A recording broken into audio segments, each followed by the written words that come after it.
हमारे ऑब्जर्वर जी श्री हीरामन जी, जिन्होंने हमें एनवायरनमेंट के बारे में बहुत कुछ बताया है। तो हमें वो सब कुछ करना है, इसलिए करना है कि दिल्ली जो जूझ रही है एयर क्वालिटी, वहाँ के लोगों को मास्क यूज़ करने की ज़रूरत पड़ रही है।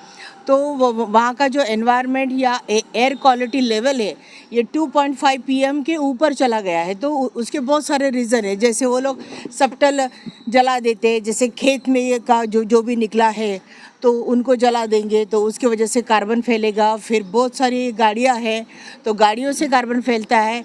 और फिर जैसे अभी दिवाली आई है तो दिवाली में हम लोग एक शपथ लेते हैं, औत लेते हैं कि हम लोग फायर नहीं जलाएंगे। फायर यानी वो फटाके फायर क्रैकर्स हम लोग नहीं जलाएंगे। इस तरह से नहीं जलाएंगे कि क्या सभी जगह आग लग जाती है। और मुंबई में बहुत सारे इंसिडेंट ऐसे होते हैं because of fire sir, because of fire. जो हम जलाते हैं पटाखे, जलाने में तो बहुत मज़ा आता है, मुझे भी मज़ा आता है वो फोड़ने में, लेकिन हमारे हाथ जल जाते हैं, फिर ऐसे उड़ के कहीं तो आग लग जाती है।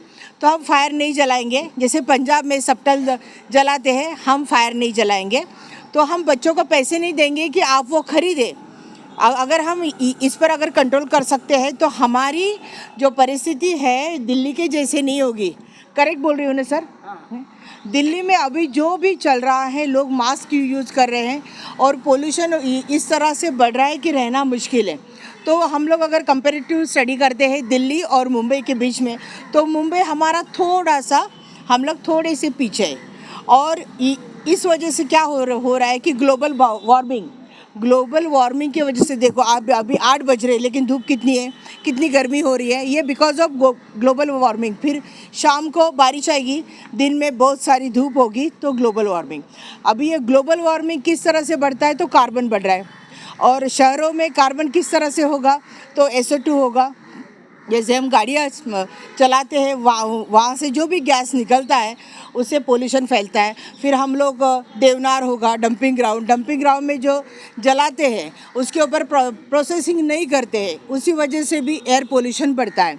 तो मुंबई वालों ने अपनी जान बचाने के लिए, अपनी लिविंग स्टाइल या लाइफ एक्सपेक्टेंसी बढ़ाने के लिए क्या करना है तो पोल्यूशन के ऊपर कंट्रोल करना है।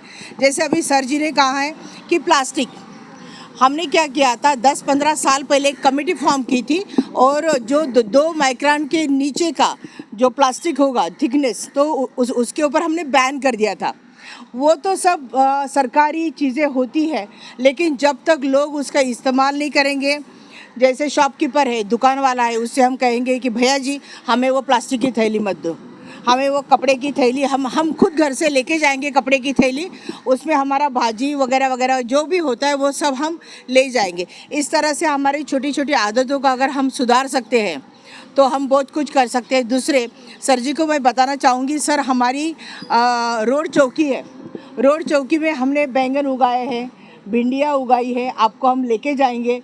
और बहुत सारे 70 पेड़ लगाए हैं केले के, और उसमें केले भी आए हुए हैं। तो जितना हमें जगह मिलती है उसको हमने कोशिश की है अच्छी तरह से ब्यूटीफाई करने की।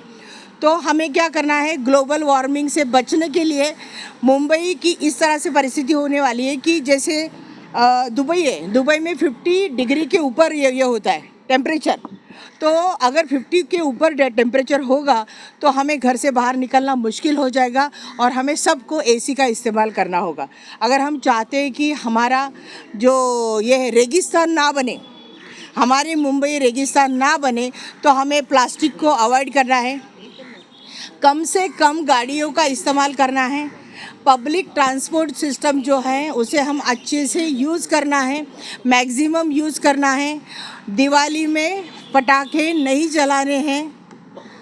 तो 3-4 चीज़ें। छोटे छोटे बच्चे हैं, बहुत जिद करते हैं माँ बाप को फटाखने के लिए, तो उनसे किस तरह का आह्वान करना चाहिए? उनसे प्यार से बात करनी चाहिए कि अब 10 रुपये अगर हम उनको पटाखे खरीदने के लिए देंगे तो ये 10 रुपये के तुम बुक ले लो, तुम दूसरी ये करो। उनको बहलाना है, फुसलाना है और प्यार से बात करने के, नहीं तो 2 थप्पड़ नहीं लगा देने हैं, नहीं तो वो दिन भर रोते रहेगा और फिर हो गया। फिर तो इस तरह से हमें बच्चों में भी लोक प्रशिक्षण जो अब अभी हम तो सब सुलझे हुए हैं, लेकिन बच्चों के बारे में उनको समझाना थोड़ा सा कठिन है।